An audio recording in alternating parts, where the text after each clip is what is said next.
ఓం నమో భగవతే నమః. శ్రీ దుర్గాదేవియే నమో నమః.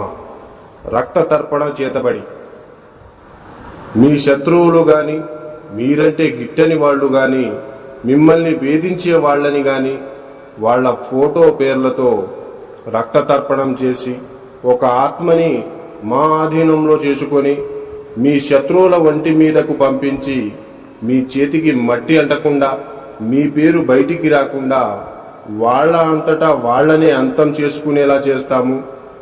మీ శత్రువు మిమ్మల్ని ఎలా అయితే ఇబ్బంది పెట్టారో వాళ్ళు కూడా ఈ రక్త తర్పణం చేతబడితో నరకయాతన అనుభవించేటట్లు చేస్తాము. మీకు ఎలాంటి సమస్య అయినా సరే, భార్యాభర్తలు విడిపోయినా, ప్రేమికులు విడిపోయిన వాళ్ళని వశీకరణ పూజతో మళ్ళీ కలుసుకునేలా చేస్తాము. జై దుర్గమ్మ శక్తి. మా వీడియోని